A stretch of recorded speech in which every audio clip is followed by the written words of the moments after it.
Chairperson for the Plan and Zoning Commission meeting scheduled November 20, 2019. Second. All in favor? Say aye. Aye. Aye. Opposed? All right, fine. We call the November 20th meeting of the Planning and Zoning Commission to order. We'll start off with an introduction of commission members. Doug Regeller. Carol Spencer. John Emery. Ruth Holstrom. Anupreet Minhas. Next, we need to approve the presented agenda that's in front of you. May I have a motion to approve the agenda? Motion to approve the agenda as is. Second. A motion, a second. All in favor, say aye. Aye. Opposed, same sign. This is time of our public forum. Anyone in the audience who wishes to speak on a topic that is not on the agenda tonight may come forward and address the commission. Seeing no one, we'll move to the next agenda item, which is a public hearing for the rezone of 728, 734, and 808 East Lincoln Way. Can we have a staff overview of this, please? Yes, this item is, as Carol mentioned, a rezoning at 808 East Lincoln Way. The request is, it's currently zoned agricultural and highway-oriented commercial. It's a request by DHN Investments to rezone a portion of the parcel, which is called BJ. You can see here on this map, there's a portion of the property here to the east that is already zoned GI. This property was initially developed in 1997 with a 14,470 square foot warehouse, which you can see in this aerial picture right here. So the site was developed in 1997. Recently, the site has had a plat of survey that's actually going to the city council Tuesday night to adjust the parcel lines. And so it's taking in some areas to the west. And so the resulting parcel BJ, which is 2.98 acres, will at that point include 3 different zoning classifications. The small part here to the south is agricultural. This is HOC. This vacated alley is HOC. This portion is HOC. And then this portion here to the east is GI. So given the varied zoning, the property owner has submitted a request to rezone a part of the parcel, which is 2.44 acres, and to rezone it to general industrial so that the entire parcel will have the same zoning designation, and it will also support the current primary use of the property. Although split zoning is permissible, it complicates a property owner's ability to conform to development requirements. If the zoning of the parcel were to remain unchanged, the use of the parcels would be limited by the zoning ordinance standards, by the most restrictive zoning, which is agricultural. So this is actually the attachment D that shows the varied zoning on the property. And this is an attachment G, which shows the proposed zoning and how it would fit in with what's in the area. The parcel had a zoning of GI at the time of development, and the staff report goes through that analysis. It also includes an analysis of the future land use map designation. The GI, the general industrial zone, is intended to apply to those areas where there's a need to provide a desirable industrial environment and to promote economic viability of a type generally not appropriate for or compatible with retail sales areas. So the rezoning is consistent with the way the property has been utilized since its development, and a zoning designation of GI would allow the existing uses to be conforming. Staff believes that the rezoning of this property is consistent with the land use discussion included in the Lincoln Way Corridor Plan, which identifies the area as East Side Employment District, comprised of light industrial uses. This particular site is not a primary retail area, and it was originally developed with an industrial use. The property is essentially the transition to more industrial focused uses to the east from the mix of service and industrial uses that exist to the west. So there would be no loss of viable commercial land with the rezoning. Staff believes that the rezoning of the whole property to GI is supported by the long-term objectives of the city for this area and is keeping with the current use of the property without undermining the future needs of the city. An amendment to the land use policy plan map is not needed in this instance to support the rezoning due to the nature of the site and its current use and general conformance with the intent for development and uses in the area. So therefore, the Planning and Housing Department supports alternative 1, asking the P&Z to recommend that the City Council approve the request to rezone 2.44 acres of parcel BJ located at 808 East Lincoln Way from agricultural and highway-oriented commercial to general industrial. Commission members, do you have any questions of staff? I have one quick one, just related to the land use plan. Why, can you clarify again why the land use does not need to be changed? The existing land use is highway-oriented commercial. Right. So that does not need to be changed to general industrial? Staff believes that given the Lincoln Way Corridor Plan and the analysis of this area and the process that we're undergoing right now with the comprehensive plan, that it would not need to be formally changed. If the commission feels differently, we do have as one of the alternatives that you could make a recommendation that that they go through, I believe it's number 3. You could recommend that the action be delayed and that property owner initiate a minor land use policy plan amendment if you feel that's necessary. if it's not addressed tonight, do you think this is something that would be addressed in the comprehensive plan? I do. And at that time, changed to match Yes. general industrial? Yes, because it's the intent of the city that this area be kind of in this transitional, we don't have a light industrial zoning category. And this is kind of that in between retail and highway commercial and general industrial. It's not heavy industrial use, and it's kind of that in between. But if you look at the other uses around it, as well as this site and the fact that it was developed under general industrial and what map changed to make part of this site highway-oriented commercial, we couldn't find any substantiation for that. So I'm thinking just in terms of consistency's sake. Right. Whenever we have a rezoning that's brought in, you always make sure that it complies with the land use policy plan map. And if there's inconsistency, you change or modify the land use map designation at the same time as the rezoning. So, that's kind of where my question's coming from. Sure. Okay. Other commission questions of staff? The one thing I have, the alley is abandoned now, you said? On the city, it was an actual right of way that was, the city abandoned it and sold the property to the property owner. And the city maintains an easement on that because there's actually a well to the south. So the city determined that the access to the well could be handled through an easement.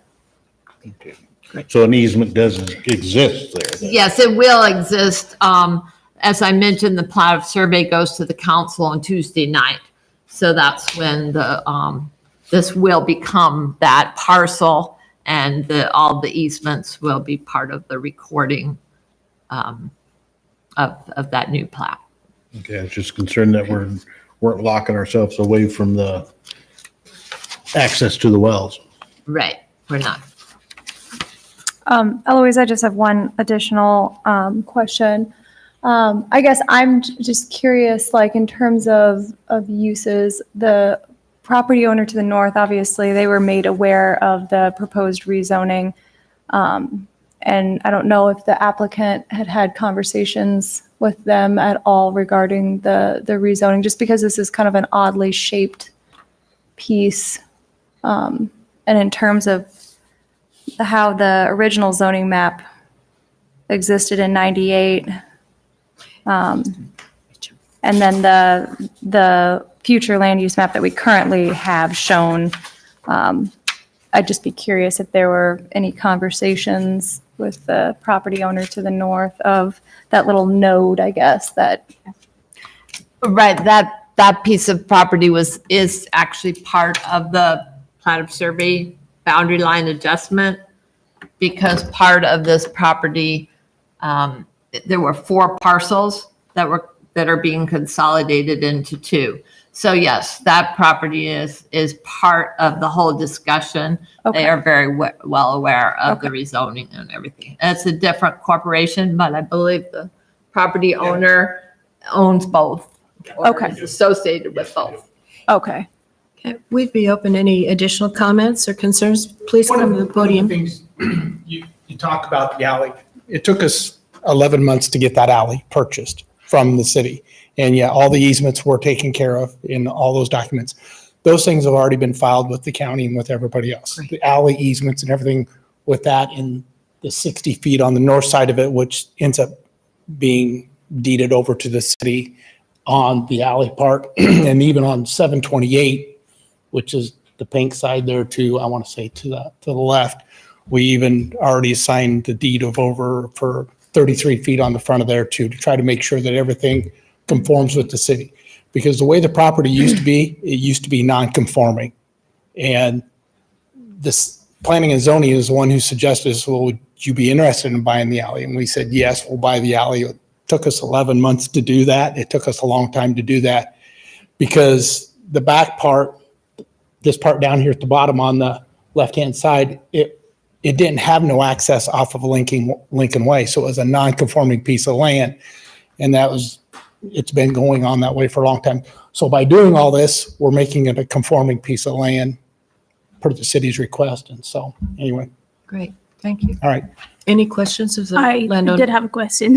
No problem. Did you, when you started this whole process, was there any discussion on the land use policy plan? And is there a reason why you're not addressing the change in the land use policy plan map at the same time as the rezoning? We just went by what our engineer told us we needed to do. Stumble or Fox Engineering, they just said, this is what you need to do doing this thing. And I says, okay. So no, we didn't have no discussion about changes in it, but truly this is what it's been used for, general Sure. industrial, No, and all the time we've ever owned it. Of course, that's where we ran our business out of. So. Sure, and I agree, and I understand. I understand that. It's just if you look at the land use policy, the LUPP, the land use map, which is the attachment E. Yep. I mean, anytime, I mean, you always want the zoning and the land use to be consistent. Yes. So in this case, it would not be so. So anytime this kind of a rezoning comes in front of the city, the typical practice is to have the land use designation also changed to match the proposed rezoning. As Eloise mentioned, this is probably something that might be taken up during the comprehensive plan. But my question to you was, I was trying to understand if there was a reason to not do that now. And if at all that was something that the commission proposed or recommended to do, would that be something that? I believe it was what the commission proposed us to do. Between the engineer and the city, they went through this thing. I've just followed what they wanted us to do. That's all we're doing, is trying to make everybody, And we appreciate that. yeah, just trying to make it move smoothly because it's gone on for so long. We're trying to sell 728 and we can't do that. And it's been sitting empty for 1 year now. Nobody's been in it. And it's a property we can't do nothing with till we get this resolved. So that's what we're trying to do, just get all the problems resolved so we can just have that property sold. That's what we're trying to do. And that's where the upholstery place used to be? No, it's, the upholstery place I think is the next door. Nickel and Associates or NAI Electrical Contractors has been at 728 since 1985.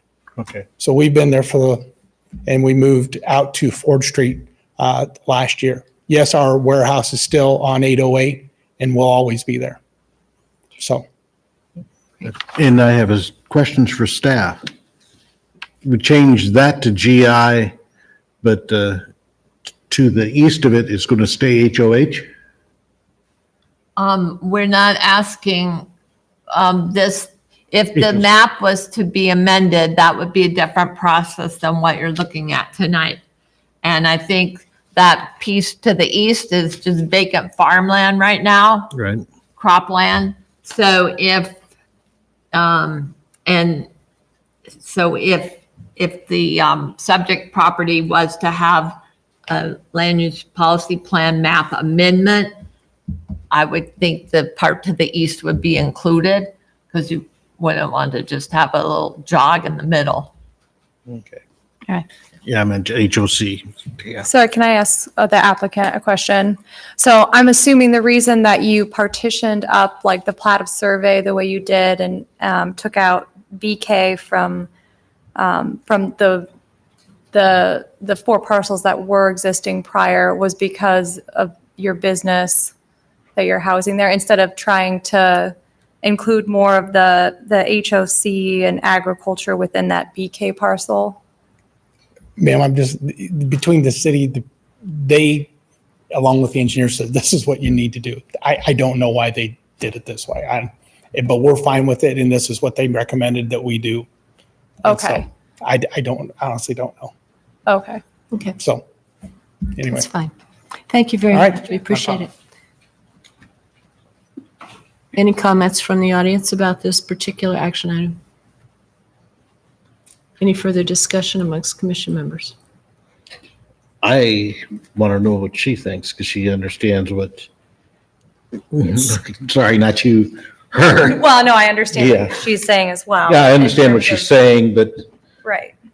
That's just typical practice usually is whenever you have a rezoning, you make sure that the land use is consistent with the rezoning, with the zone that it's proposed.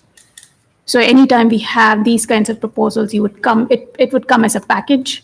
It would come as a land use plan amendment to change the land use plan designation for that particular project area or parcel area, and then the rezoning along with it. I have no issues with the rezoning. I think everything looks fine and it probably should be changed. That's my only. Sure. And that's a reasonable question, I think. And I'd like to know what the other members are thinking. I understand what she's getting at. It's more of a technicality, and I Yeah, think that's the reason why I was wondering What are we what really- staff's we perception don't- or staff's take on this is of how you would Right. approach it in any other situation. I I mean, didn't hear what you said. I said, what are we really out if we don't move forward Sorry. with We're changing alternative it. one? What, if we move ahead with alternative Yeah. one? If Yeah, we don't that's- move, if we go back with three, Does that delay for? it delays things. Does it- But what do we really accomplish? If I mean- the option was the recommendation 3, where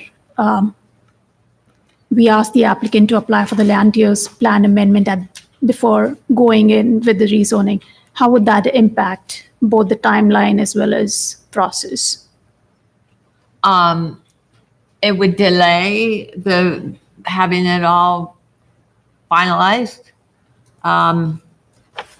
It would add additional expense to the applicant to do that application for the land use. What's the application fee? I don't recall what the fee is. I'd have to, we don't get those in very often. And since we're in the process of updating the comprehensive plan, So I'm you- not sure that the council would feel that it's kind of interesting because we're in the process of working on the comprehensive plan then to take something and do an amendment, even though that is your typical process. I mean, yeah. So I think understand that that's the one process. reason I just why don't think it's necessary here. our alternatives didn't, we Sure. didn't choose item 3 as the preferred alternative. So from a legal and planning professional judgment, do you think if we do not look at changing the land use plan designation at this time, but only approve the rezoning to what is staff's recommendation, that shouldn't pose any issue I don't think so. okay. Since, Because we believe Knowing- it's consistent, even though it's, as far as the map goes, it's not consistent, but as far as all the policies and as far as the Lincoln Way corridor plan, which is advisory to the comp plan, and given the comp plan process to date, we believe that the GI zoning would be consistent with the direction of the city. and you think that is something that would be taken care of and addressed during the Yes. comprehensive plan process? Okay. Further questions or comments? I would request a motion on this item. Would go ahead and make a motion and approve alternative 1, that the Planning and Zoning Commission recommend that the city council approve the request to rezone 2.44 acres of the property at 808 East Lincoln Way from A agricultural and HOC to GI general industrial. Do you have a second to that motion?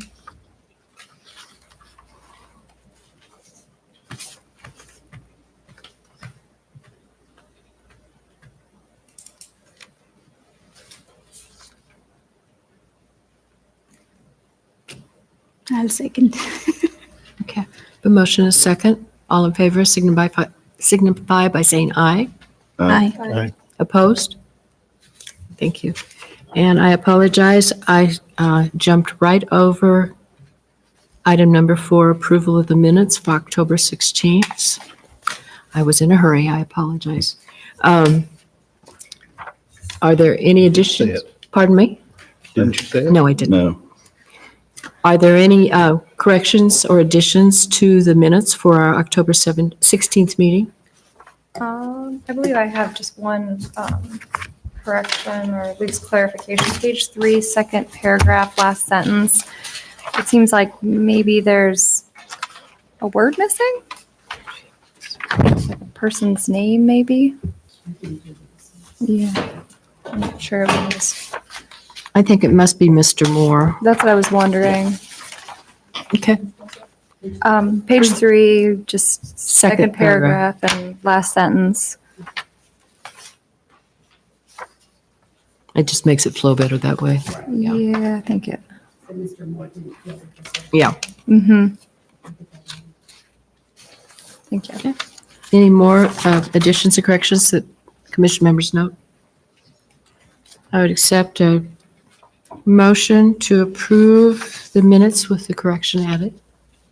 I'll make a motion. Have a motion? Second? I'll Second. second. The motion is second. All those in favor signify by saying aye. Aye. Aye. Opposed, same sign. Thank you. Now we'll go to item number 7, which is a zoning text amendment to modify single-family dwelling stacked parking requirements. Can we have a staff overview of this, please, Eloise? So as you may be aware, recently the city council adopted ordinances regulating guest lodging in the city, and those ordinances will go into effect on December 1st. And as part of the requirements for guest lodging, there are off-street parking requirements. In reviewing the requirements and in looking at the city code, the municipal code, we determined that it would be well advised to do an amendment to this section of the zoning ordinance to make sure that there was, so that the consideration for parking for guest lodging would not be a requirement to put in a parking lot per se, but that we would allow stacked parking in driveways as meeting that requirement. So right now within our code, as to what's allowed, oops, a little bit hard to see. So this is just a graphic to show, it's kind of maybe hard to see because it's small. Locations available for required parking spaces. So single-family homes, we require, when a single-family home is built, we require a minimum of 2 parking spaces. Most homes are built with a garage, but they don't have to be built with a garage. But this just shows where those 2 spaces would be placed to meet the minimum requirement for single-family home for 2 parking spaces. So because we have the front yard restrictions on what you can put in the front yard of a house. So in this case, the parking, there's no garage, but the parking is behind the front facade of the house. In this case, there's a 1-car garage.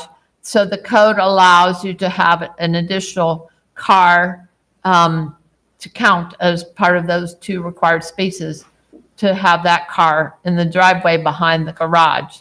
In this case, the parking, in both of these cases, the parking is accommodated in a garage within the house.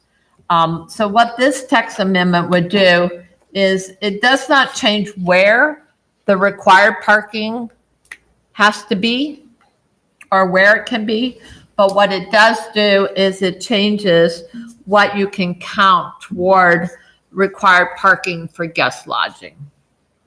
So, so basically on page 2, I'll put this up for the audience. So the amendment to the ordinance is in the section that's called stacked parking. And instead of limiting it to 2 parking spaces and limiting it to only single family or owner occupied land uses, it broadens it to just say stacked parking is permitted by right for single family and 2 family dwellings.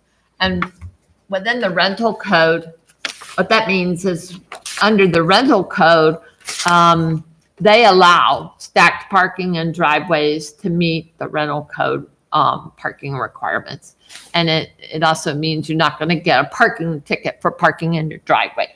So So we're just taking that same concept and applying it in a way that would work with the guest lodging as we move forward with approving those applications. Because the occupancy that you can have within your home is directly tied to the amount of parking you can provide. So, and there are different types of guest lodging, each with its own criteria, but that's just a generalization as to how the parking can impact. If you have enough bedrooms, but you don't have enough parking, then you're not going to be able to offer the same occupancy that you would if you could provide the parking. I hope I haven't confused everyone. So staff's recommendation is that we believe that the proposed amendment clarifies how to apply the stacked parking for 1 and 2 family dwellings, and it will ease requirements for establishing guest lodging use to be the same as single family dwelling or 2 family dwelling, rather than require guest lodging to have individually accessible parking spaces to meet licensing requirements.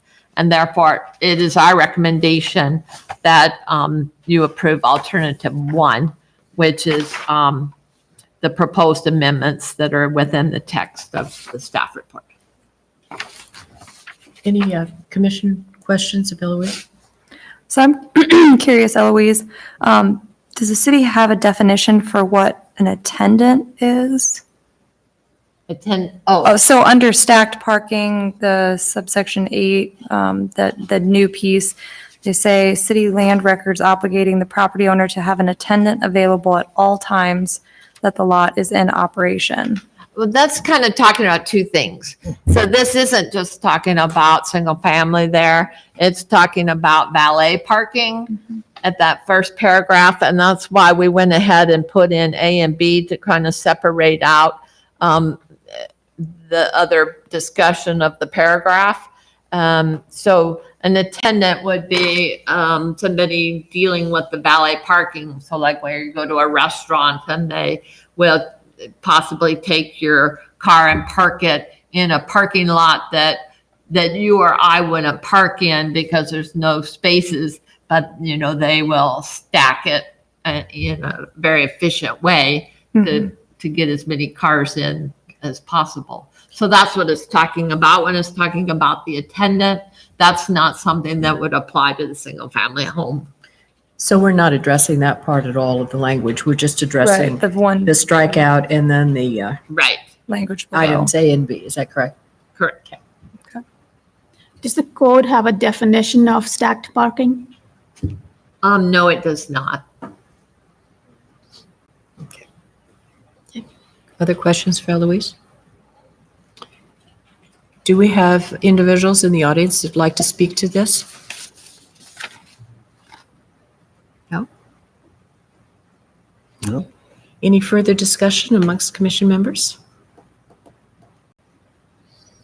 Then I would request a motion on this item.